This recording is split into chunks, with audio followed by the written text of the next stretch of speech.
하나님 말씀 로마서 15장 1절부터 7절 말씀 한 절씩 교독해서 읽도록 하겠습니다.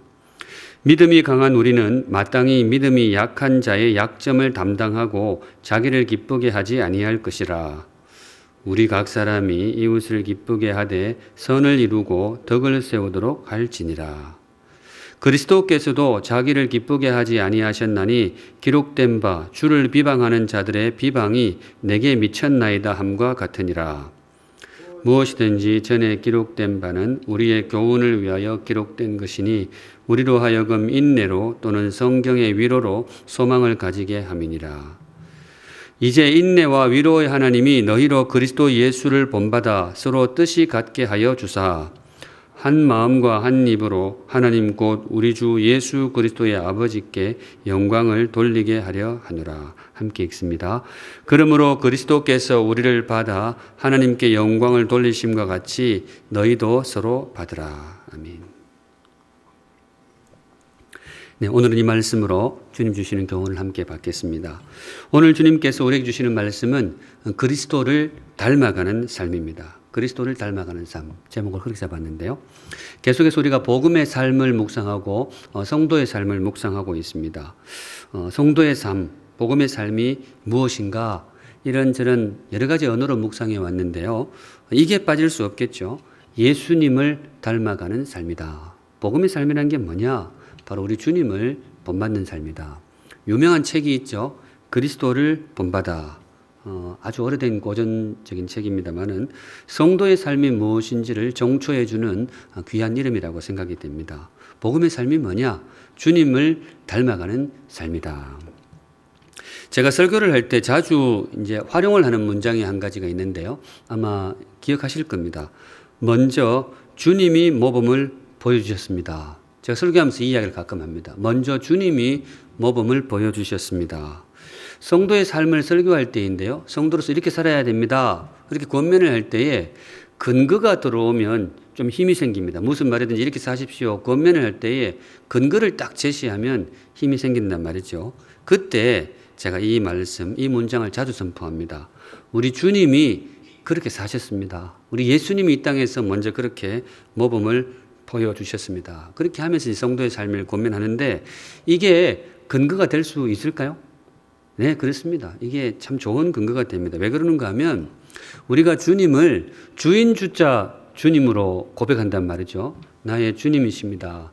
사실 원어로 보면 주인 주자, 우리가 생각하는 주인보다 더 세요. 그 단어는 아주 센 그 주인을 의미하는데 우리가 주님을 주인 주자 주님으로 부르는 데는 크게 두 가지 의미가 포함이 되게 됩니다. 먼저는 그분이 우리의 구원자라는 고백이 여기 들어 있습니다. 주님이 나를 위해서 십자가에 달려 죽어주시고 주님이 나를 위해 부활해 주셨습니다. 내가 그 주님을 믿습니다. 바로 그런 의미에서 주님이 나의 구원자이십니다. 이걸 고백할 때 주님이 나의 주인 주자 주님이십니다. 이렇게 고백을 합니다. 그런데 여기에 더해서 두 번째 의미가 있는데 본받음의 의미가 여기 들어 있습니다. 내가 주님을 본받기를 원합니다. 왜냐? 주님이니까. 내가 주님처럼 살고 싶습니다. 주님을 나의 구원주를 넘어서 내 삶의 주인으로 모시고 싶습니다. 바로 그 주님이라는 고백 속에 이게 들어있는데요. 앞부분이 성도됨을 이야기한다면 내가 주님 믿고 구원받은 성도입니다. 이 성도됨을 이야기한다면 뒷부분 이야기는 제자됨이라고 이야기할 수 있어요. 내가 주님을 정말 주님으로 모시고 싶습니다. 주님의 제자가 되기를 원합니다. 진정한 믿음이 뭐냐? 이 둘이 다 동반될 때 진짜 믿음이라고 할 수 있어요. 내가 주님을 믿는 성도입니다. 그것과 더불어서 내가 주님을 따라가는 주님의 제자입니다. 오늘은 이제 이 후자 쪽에 좀 집중하려고 하는데요. 성도됨을 넘어서 제자됨으로. 이게 진짜 우리의 믿음이 지향하는 방향이라고 말씀드릴 수가 있겠습니다. 오늘 본문이 그런 이제 배경에서 기록이 되어 있는데요. 그 중심에 이제 3절이 나옵니다. 이 맥락을 알고 보시면 이해가 좀 쉬운데요. 3절에 보시면 그리스도께서도 자기를 기쁘게 하지 아니하셨나니. 예수님도 그렇게 안 사셨습니다. 이 톤이잖아요.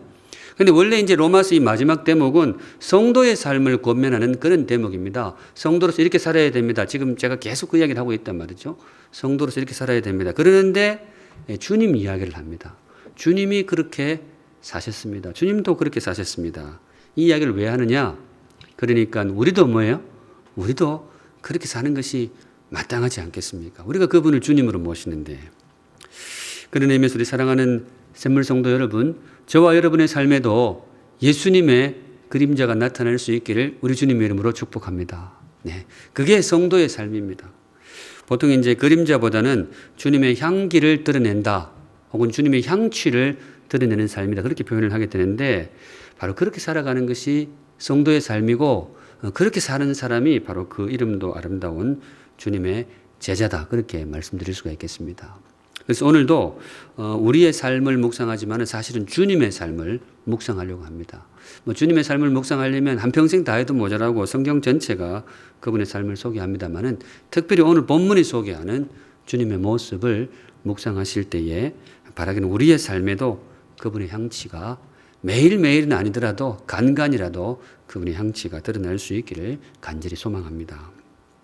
우선 첫째, 주님이 어떻게 사셨느냐? 첫째는 약점을 덮어주는 삶이다, 그렇게 정리할 수 있겠습니다. 우리 주님이 이렇게 사셨어요. 약점을 덮어주는 삶.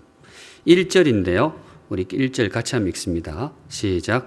믿음이 강한 우리는 마땅히 믿음이 약한 자의 약점을 담당하고 자기를 기쁘게 하지 아니할 것이라. 자기를 기쁘게 하지 않는데, 이거를 성경이 다른 말로 약한 자의 약점을 담당해 준다.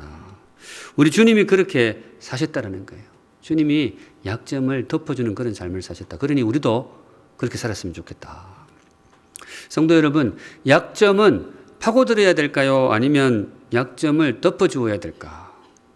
상대를 딱 바라보는데 나하고 딱 눈과 맞닥뜨렸는데요, 그 사람이 약점이 눈에 확 들어오는 거예요. 약점이 눈에 들어와요. 그때 그거를 확 파고들어야 될까요? 아니면 이렇게 이불 덮듯이 살포시 그 약점을 덮어줘야 될까? 어떻게 해야 될까요? 보통 설교 시간에 질문하면 답이 뭐였죠? 둘 다. 근데 오늘 둘 다는 좀 아니고요. 오늘은 새로운 답입니다. 앞으로는 이걸로 좀 자주 해보려고 그러는데요. 오늘의 정답은 그때그때 달라요. 이게 답입니다. 그때그때 다릅니다. 보다 정확히는 상대에 따라 달라요. 그렇잖아요. 우리가 어떻게 행동을 할지 상대에 따라 다르단 말이죠. 내가 이겨야 할 적이라면, 링 위에 올라가 가지고 내가 싸워서 이겨야 될 적이라면 약점이 눈에 들어오면 어떻게 해야 돼요? 그걸 파고들어야죠. 스포츠 경기할 때 약점을 파고들어야 된다면, 축구를 하는데 수비수를 딱 보는데 이쪽 수비는 튼튼하고 이쪽은 약해요. 그럼 어디로 가야 돼요?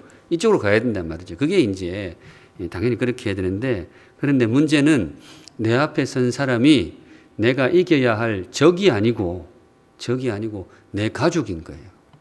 그럴 때는 어떻게 해야 될까요? 그럴 땐 약점을 파고들면 안 되죠. 내 앞에 선 사람이 내가 물리쳐야 할 적이 아니고 내가 사랑하고 보살펴야 될 내 가족이라면 약점을 파고들기보다 오히려 덮어주어야 되고, 내 몸으로 때워서라도 그 약점을 내가 감당해 줘야 됩니다. 왜냐? 내 가족이니까. 그런 의미에서 우리가 지금 주님을 닮아가는 삶을 묵상하고 있는데, 주님을 닮아가는 삶이 뭐냐? 어떤 구체적인 행동 이전에 그 사람을 바라보는 시각입니다. 지난주에도 이 말씀이 좀 나왔던 것 같은데요. 주님을 닮아가는 삶이 뭐냐? 내 앞에 있는 이 사람을 나의 형제로 보는 거예요. 나의 원수로 보는 것이 아니고, 내가 짓밟고 이겨야 될 적으로 보는 것이 아니고, 내가 보살펴야 될 나의 가족, 나의 형제로 보는 삶. 이것이 바로 그리스도를 닮아가는 삶이다. 왜냐? 주님이 그렇게 사셨거든요. 주님이 그렇게 보셨기 때문에 약점을 덮어주는 삶을 사셨다. 믿음으로 받으실 분은 나에게 주시는 말씀으로 받으시기 바랍니다. 지금도 그렇게 사시겠지만은 우리가 성도의 그런 삶을 사시면 좋겠습니다. 그런데 잘 알지만은 세상은 그렇지 않습니다. 세상은 기본적으로 서로를 그렇게 바라보지 않고 경쟁자로 바라보게 됩니다. 이겨야 할 대상으로 보는 거예요. 그러니까 세상 살아가는 게 힘든 거죠. 우리 아이들이 학교에서 무엇을 배울까? 학교에 가면 애들이 중요한 걸 많이 배우잖아요. 영어도 배우고 수학도 배우고 많이 배우는데, 참 어쩔 수 없는 현실인 줄 알지만 우리 아이들이 제일 많이 배우는 건 아마 이건지도 모릅니다. 우리는 서로 경쟁자다. 어떤 과목을 이게 중요한 것이 아니고 그걸 아이들이 늘 몸으로 이렇게 배우게 되는 것 같아요. 왜냐? 교육 시스템이 그렇게 되어 있으니까. 근데 조금 안타깝지만 어쩔 수 없잖아요. 살아가는 세상 이치가 그렇단 말이에요. 우리 살아가는 세상 자체가 서로 경쟁을 해야 되고 이겨야 되는 그런 구도로 되어 있습니다. 드라마를 보다 보면 가끔 잊히지 않는 대사를 만나곤 하는데 저한테도 그런 대사가 있습니다. 강자는 약자를 병탄한다. 또 강자는 약자를 인탄한다. 이거 누가 한 말일까요? 이 드라마 안 보셨죠? 길태미가 한 말입니다. 길태미. 옛날에 나왔던 육룡이 나르샤 이런 게 있었어요. 저는 그런 드라마를 좋아했어요. 그 역사 이런 거 그런 게 재밌기도 하고 그랬는데 특별히 이제 이게 고려 말의 그 타락상 고려 말기에 참 나라가 엉망이잖아요. 그리고 이제 조선이 건국되는 그런 과정을 그린 건데 특별히 이때 나오는 용어가 너무 생소해서 제가 딱 기억하고 있어요. 그래서 이번에 한문을 처음 찾아봤습니다. 강자는 약자를 병탄한다. 이 뜻이 빼앗아서 삼킨다 이런 뜻이래요. 병탄, 빼앗아서 삼킨다.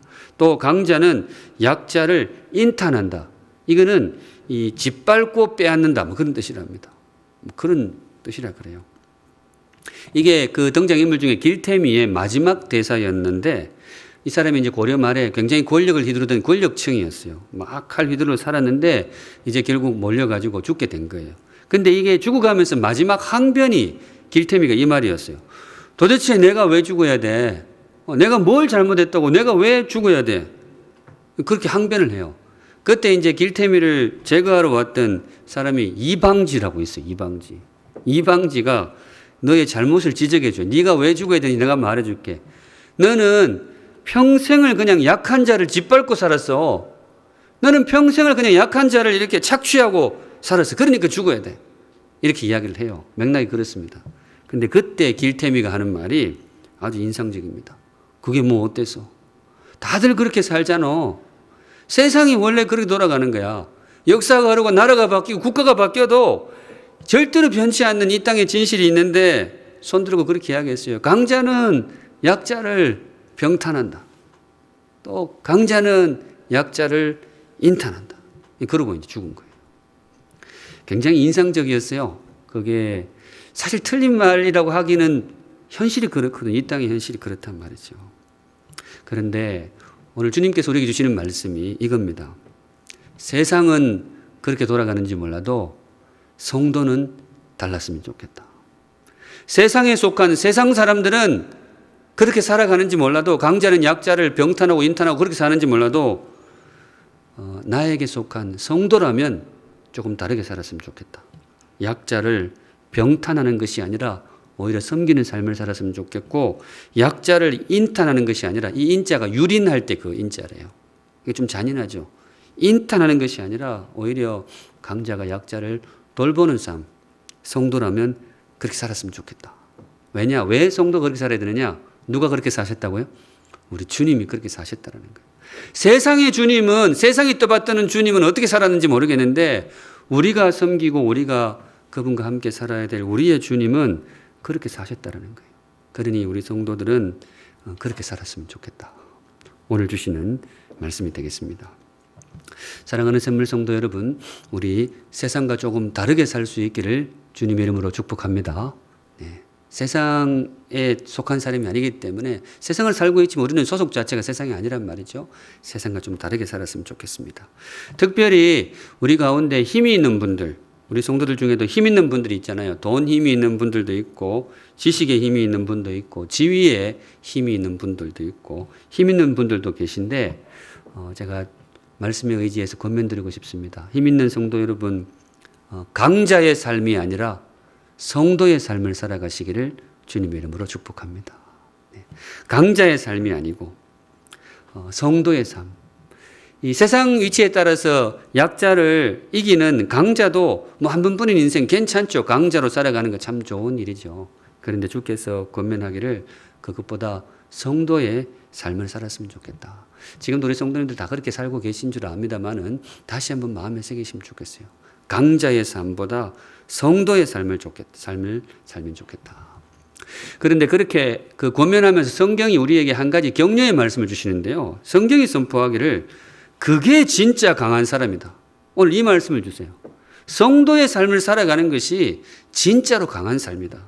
1절 다시 보시면요. 1절의 핵심어가 사실은 강함으로 나옵니다. 믿음이 강한 우리는 오늘 이렇게 시작이 돼요. 제가 사실은 이번 주 설교 준비하면서 설교 제목을 가지고 좀 고민을 많이 했는데 강한 그리스도인 이렇게 잡고도 싶었어요. 본문 전체가 강함에 대해서 이야기해요. 이 믿음이 강한 우리는 성도가 강한 사람이 되었으면 좋겠다. 이 이야기가 깔려 있거든요. 믿음이 강했으면 좋겠다. 그런데 강한 사람이 어떤 사람이 진짜로 강한 사람이냐? 뒷부분. 마땅히 믿음이 약한 자의 약점을 담당하고. 강하다는 게 무슨 말이냐?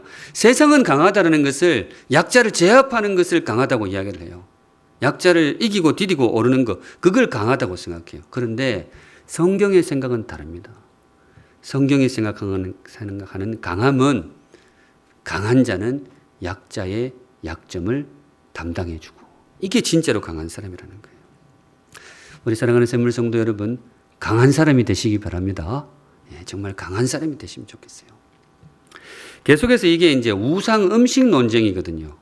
로마서가 참 특이한 게 14장 다 끝나고 15장 넘어왔는데도 아직까지도 우상 음식 이야기를 하고 있어요.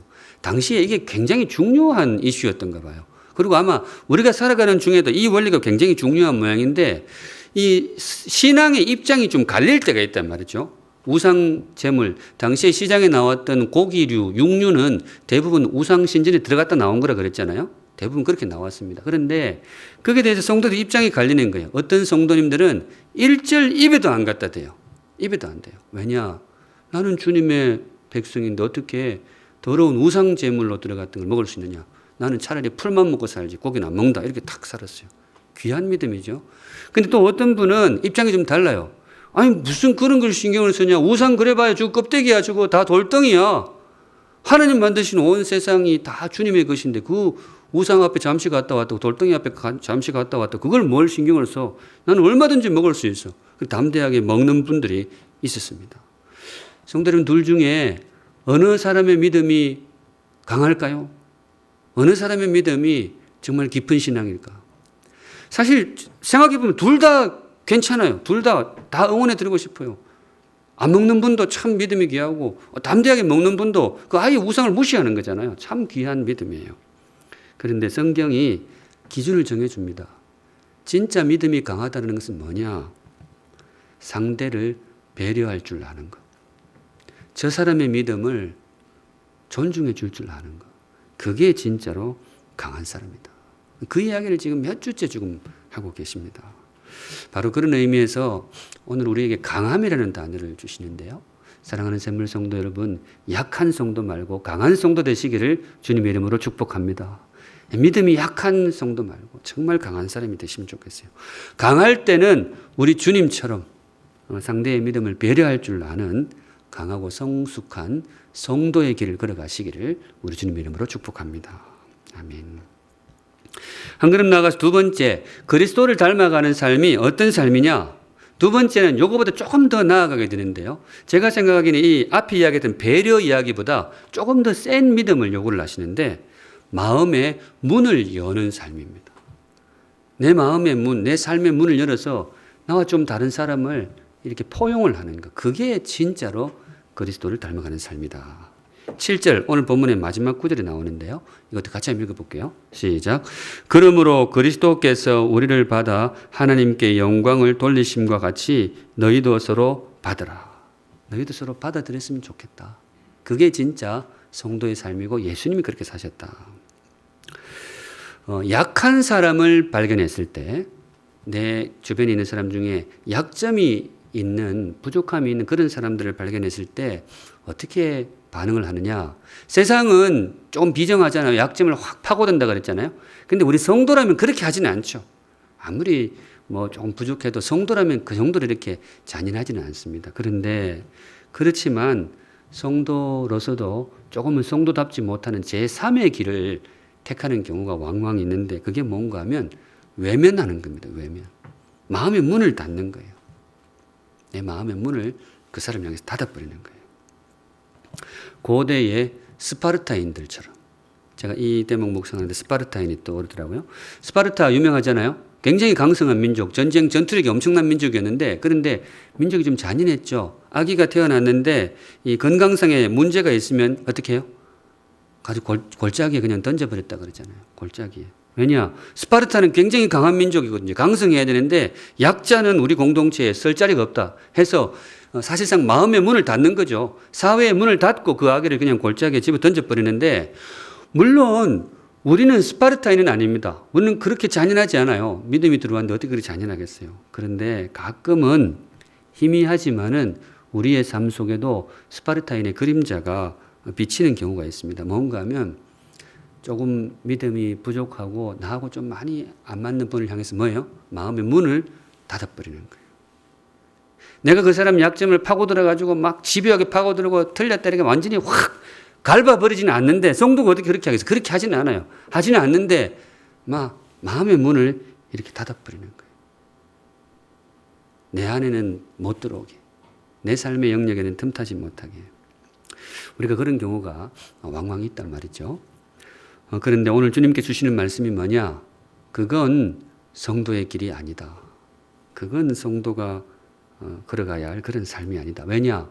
우리 주님이 뭐예요? 우리 주님이 그렇게 안 사셨어요. 우리 주님은 마음의 문을 열어주는 그런 삶을 사셨습니다. 마음의 문을 열고 사람들이 들어올 수 있게 열어주는 그런 삶을 우리 주님이 그렇게 사셨다는 거예요. 스파르타의 주님은 어떻게 살았는지 모르겠는데 우리 성도의 주님은 그렇게 사셨다는 거예요. 그러니까 우리도 그렇게 살았으면 좋겠다. 믿음으로 받으실 분은 나에게 주신 말씀으로 받으시기 바랍니다. 물론 이거 쉬운 일은 아닙니다. 세상에 참 어려운 일이 많은데 누군가를 향해서 마음의 문을 여는 것, 그래서 내 삶의 울타리 안으로 그 사람이 들어올 수 있게 내가 열어주는 것, 이거 정말로 어려운 일이고 어떤 면에서는 이 지구에서 하는 일 중에 제일 어려운 일인지도 몰라요. 참 어려운 일입니다. 지금 작은 목자 훈련 이 3공부 한참 진행 중에 있는데 저는 이제 생명의 삶을 첫 과정을 맞잖아요. 그래서 지금 시작을 했는데 생명의 삶 제일 첫 과에 제가 늘 소개하는 노래가 있습니다. 뭐 좀 재밌게 해야 되니까 성도님들 지금 다 같이 박수 쳐주시면 담임 목사가 독창합니다. 그러면 성도들 어떻게 할까요? 박수 막 칩니다. 여기서 한번 해볼까요? 박수 치지 마시고 제가 무슨 노래를 불러주는가 그러면 또 우리 생명의 삶 들어오신 분들 다 순진해가지고 막 박수 쳐줘요. 목사가 무슨 노래 하나. 이 노래입니다.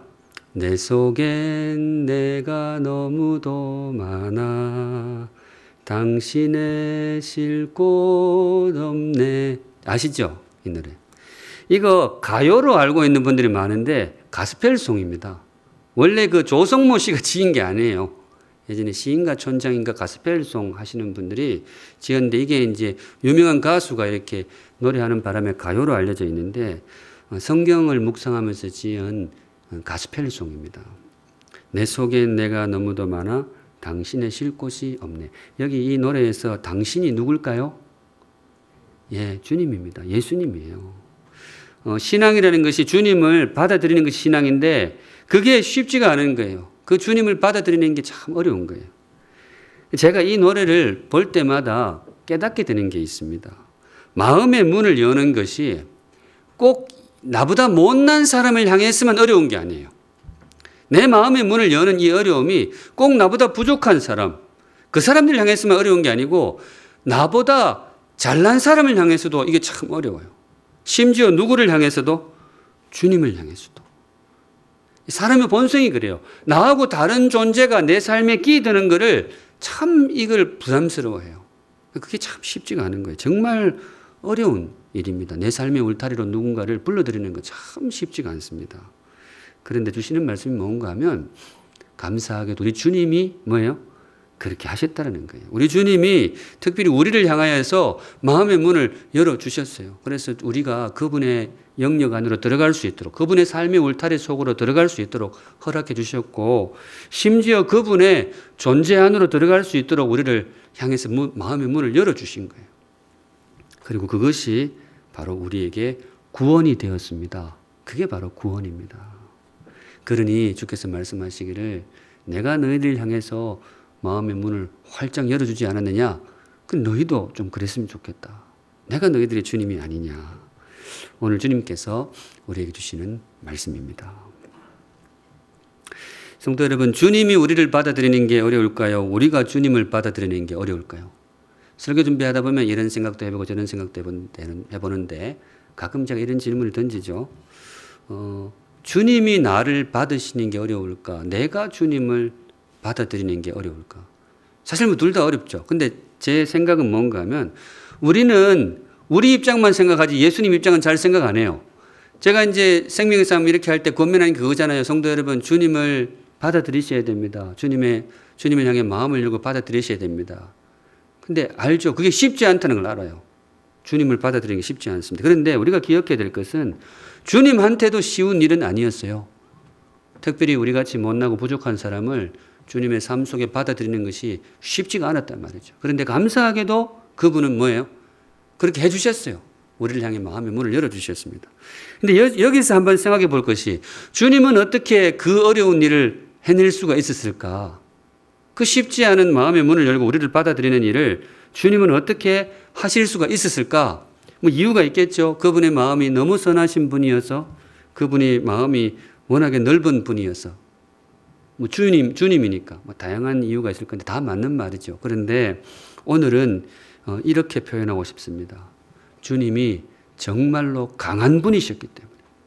오늘 로마서 15장 이야기하는 게 강한 그리스도인이에요. 주님이 어떻게 해서 우리를 향해서 마음을 열 수가 있었느냐? 그분이야말로 정말로 강한 분이셨던 거예요. 정말 마음이 강하고 믿음이 강하고 강한 분이셨어요. 강하다라는 게 뭐냐? 이 강하다라는 말 똑같은 단어를 쓰지만은 세상의 기준하고 우리 성도의 기준이 달라요. 세상은 강하다라는 것이 상대를 제압하고 상대를 물리치는 것, 나한테 접근하지 못하게 딱 치는 것을 강하다고 이야기해요. 그게 강해요. 성벽이 강하다. 근데 성경의 생각은 그렇지 않습니다. 진짜 강하다는 것은 제압하기보다 배려하는 것이고 물리치는 것보다 내 삶의 문을 여는 것이 정말로 강한 것이다. 감사하게도 우리 예수님은 정말로 강한 분이셨어요. 그러니까 우리를 향해서 마음의 문을 열어주셨고 그것이 우리에게 구원이 되었습니다. 우리 사랑하는 샘물 성도 여러분, 우리 주님처럼 우리도 강한 사람 될 수 있기를 주님의 이름으로 축복합니다. 약한 사람 말고 강한 사람. 근데 이제 우리는 이걸 자꾸 거꾸로 생각해요. 내 속엔 내가 너무도 많아 주님이 들었을 자리가 없다 그랬는데 누군가를 받아들이지 못할 때 우리가 어떻게 표현하는가 하면 나의 자아가 뭐예요? 자아가 어때서? 강해서 그렇다 이렇게 이야기를 해요. 내 자아가 강하기 때문에 다른 사람이 잘 못 들어온다 이야기했는데 성경은 그 표현에 동의하지 않습니다. 그건 자아가 강한 게 아니에요. 자아가 강한 게 아니고 뭐예요? 약해요. 약하기 때문에 못 받아들이는 거죠. 자기 혼자 또 감당을 못하는 거죠. 그런데 정말로 감사한 것은 우리 주님은 너무나 강한 분이셨고 그것이 우리에게 구원이 되었습니다. 성도는 강해야 됩니다. 사랑하는 샘물 성도 여러분, 강할 때는 우리 예수님처럼 저와 여러분도 강한 사람 될 수 있기를 우리 주님의 이름으로 축복합니다. 아멘. 마지막으로 그리스도를 닮아가는 삶이 무엇일까? 이제 좀 정리를 해야 되는데요. 제가 이렇게 마무리를 하고 싶습니다. 주님의 은혜를 기억하는 삶이다. 주님의 은혜를 기억하는 삶이다. 약점을 덮어주는 삶, 그리고 마음의 문을 여는 삶, 굉장히 오늘은 부드러워도 굉장히 참 어려운 일이죠. 너무나 귀한 삶인데 이게 어떻게 하면 가능할까? 오래도록 수양을 하면 가능할까? 아니면 40일 금식 기도를 하면 가능할까? 아니면 지금이라도 신학교 가가지고 목사 안수를 받으면 이런 사람이 될까? 마지막 거는 제가 미리 해봐서 알지만은 그거 한다고 되는 거 아니에요. 그거 아무 상관도 없어요. 그렇다면 어떻게 해야 정말로 주님처럼 상대의 약점을 덮어줄 여유가 생기고 내 마음을 열 그런 강함이 어떻게 생기느냐? 묵상 중에 주께서 저에게 주신 답이 이겁니다. 첫 걸음으로 주님의 은혜를 자꾸 기억하면 좋겠다. 주님이 나에게 해주신 일들을 이렇게 자꾸 기억하고 묵상하면 좋겠다. 그러면 그것이 힘이 되어서 우리도 점차 주님을 닮아가게 될 것이다. 성도의 삶이 뭘까? 제가 이제 말씀 정리하면서 한번 문장을 만들어 보았습니다. 이거 신경 써서 만든 거니까 우리 성도님도 같이 한번 읽어보겠습니다. 띄워주시면. 자, 시작. 성도의 삶이란, 특히 제자의 삶이란 삶의 동기를 저 사람이 나한테 한 일이 아니라 주님이 나에게 하신 일로 삼는 삶이다. 10초만 생각해 보시면 제가 무슨 말 하려고 했는지 이해하시죠? 우리가 삶을 살아갈 때에 반작용으로 나가는 경우가 많아요. 우리의 삶이 주로 반작용으로 이렇게 나가는 경우가 많습니다. 우주 그 물리 법칙 중에 제일 기본이 그거잖아요. 작용, 반작용. 뭔가 작용이 타고 오면 거기에 맞춰서 반작용이 딱 나가게 되는데 우리 인생의 법칙도 그래요. 누군가가 작용이 올 때에 내가 이제 반작용이 나가게 되는데 근데 오늘 주시는 말씀이 뭐냐? 성도의 삶은 세상의 반작용하고 좀 달랐으면 좋겠다. 세상은 어떻게 반작용을 하느냐? 저 사람이 나한테 해준 일을 작용으로 삼고 거기에 대해서 내가 반작용하며 살아간단 말이죠. 그런데 성도는 조금 각도를 달리 했으면 좋겠다. 저 사람이 나한테 한 일이 아니고 누가 나한테? 예수님이 나한테 한 일을 보고 거기에 대한 반작용으로 사는 삶, 그게 성도의 삶이다. 그래서 성도의 삶이란 저 사람이 나한테 한 일이 아니라 주님이 나한테 하신 일에 대한 반작용으로 살아가는 삶이다.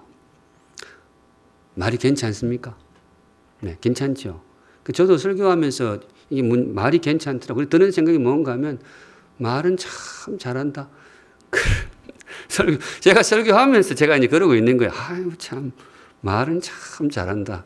근데 이 자기가 이제 설교를 하다 보면 뭐 여러분들도 느끼시겠지만 설교 준비하다 보면 누구보다 자기가 말씀을 많이 묵상하게 되니까 말씀에 은혜 받을 때도 자기가 제일 은혜 받고 찔릴 때도 제일 찔리는데 이런 설교는 참 이게 쉽지 않은 거예요. 왜냐하면 저도 제 삶을 뻔히 알고 여러분도 저를 뻔히 아는데 저도 누구보다도 잘 기억을 하거든요. 뭘 기억을 하는가 하면 저 인간이 언제 내한테 뭔 짓을 했는지를 다 기억을 한단 말이지. 또 이 인간이 내한테 무슨 말을 했는지. 성도 여러분 조심하셔야 돼요. 제가 머리가 굉장히 좋아요.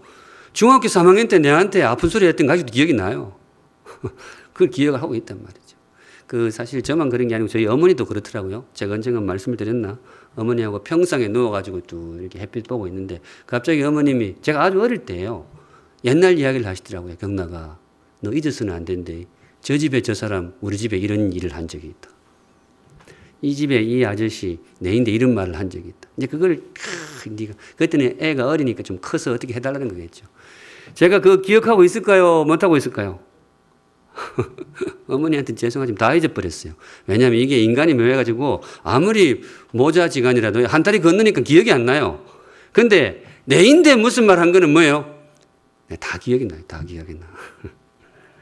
근데 주시는 말씀이 뭔가 하면 그건 사람의 삶은 될 수 있어도 성도의 삶은 좀 아니다 이거죠. 성도는 그렇게 사는 게 아니에요. 성도는 어떻게 사느냐? 저 사람이 나한테 한 거기에 대한 반작용이 아니고 주님이 나한테 하신 일 거기에 대한 반작용으로 사는 것. 우리 주님이 해주신 유명한 말씀이 있잖아요. 내가 너희를 사랑한 것 같이 너희도 서로 사랑하라. 이게 참 중요한 말씀이죠. 근데 잘 읽으셔야 되는데 저 사람이 너를 사랑하는 것 같이 너도 저 사람을 사랑하라. 이렇게 말씀하신 게 아니에요. 저 사람은 내한테 별로 잘 안 해줬어요. 근데 나 예수가 너한테 잘해줬지 않냐. 그러니까 너희도 서로 잘해주고 살아라. 이게 제자의 삶이고 이게 성도의 삶이다. 이거 바로 뒤에 너희가 그렇게 살면 온 세상이 너를 제자인 줄 알리라. 그 말씀이 이건 여기서 나오거든요. 그러니까 이렇게 사는 것이 합당하다. 많이 이상적인 것 틀림없습니다. 그런데 참 우리를 향한 주님의 기대가 이렇게 이상적입니다.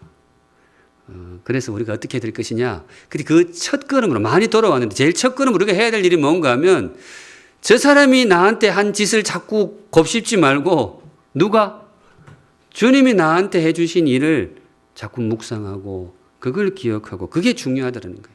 그 설교 시간에도 그런 걸 많이 하거든요. 제가 설교를 통해서 주님이 행하신 일들을 많이 반복해 드리겠습니다. 저도 듣고 여러분도 듣고 또 개인적으로 성경 읽으시면서 아 주님이 나한테 이런 일을 해주셨구나. 그걸 자꾸 묵상하고 곱씹다 보면 우리의 삶도 서서히 성령님의 인도하심 가운데 귀하게 변모되어 갈 것이다. 오늘 여기까지 보겠습니다. 말씀 정리합니다.